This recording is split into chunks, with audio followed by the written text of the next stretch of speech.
अनैया भट्ट आज तक नहीं मिली। साल 2003 उडुपी की मेडिकल स्टूडेंट अनैया भट्ट जो फर्स्ट ईयर में थी, अपने दोस्तों के साथ धर्मस्थला के मंदिर में दर्शन के लिए आई थी। मंदिर दर्शन करने के बाद दोस्तों ने उसे मंदिर के बाहर छोड़ा और कुछ सामान लेने चली गई, लेकिन जैसे ही वो वापस लौटे अनैया गायब थी। अनैया की मां सुजाता भट्ट जब धर्मस्थला अपनी बेटी को ढूंढने के लिए आई तो 48 घंटे हो चुके थे। सबको तस्वीरें दिखाई गई, लेकिन कोई फायदा नहीं हुआ। सबके मुंह पर बस एक ही बात थी, अब ये लड़की तुमको नहीं मिल सकती। यहाँ बहुत सारी लड़कियां आई और फिर कभी नहीं मिली। सुजाता भट्ट ने मिसिंग कंप्लेन दर्ज करने की कोशिश की, लेकिन पुलिस ने शिकायत दर्ज करने से इनकार कर दिया। सुजाता पहुंची धर्मस्थला ट्रस्ट के ओनर के पास, मदद मांगी, लेकिन उन्हें बदले में क्या मिला? 4 लोगों ने उनकी पिटाई कर दी, सिर पर गहरी चोट, और वो बेहोश हुई और 3 महीनों तक कोमा में रही। जब उन्हें होश आया, बेटी की याद आई, लेकिन शिकायत जब भी दर्ज नहीं हुई। 22 साल बीत गए, बेटी गायब हुई, कोई इंसाफ नहीं। फिर आया जुलाई 2025,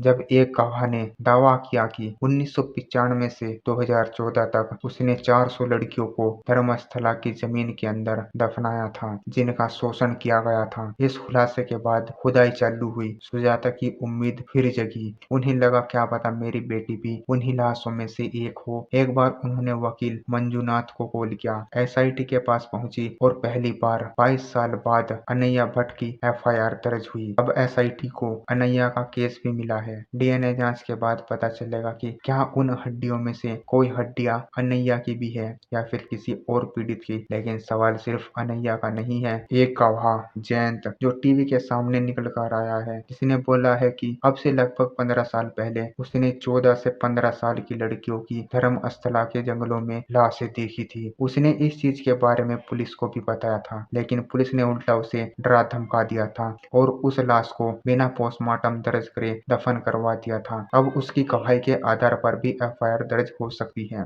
और जहां पर लड़की को उसके हिसाब से दफनाया गया था वहां पर भी खुदाई की जाएगी। देखो, एक सफाई कर्मचारी की सच बताने की हिम्मत ने और भी लोगों में हिम्मत भर दी। जो लोग पहले डर रहे थे वो अब बाहर निकल कर आ रहे हैं और भी काफी सारे लोग बाहर निकल कर आए। इस चीज पर अच्छे से जांच हो और जस्टिस सर्व हो। मैं अपनी तरह से पूरी कोशिश कर रहा हूं कि इस केस को ज्यादा से ज्यादा हाईलाइट कर पाऊं, इसलिए प्लीज अपना भी कर्तव्य निभाओ और इस केस को ज्यादा से ज्यादा शेयर करें और सब्सक्राइब भी कर लो।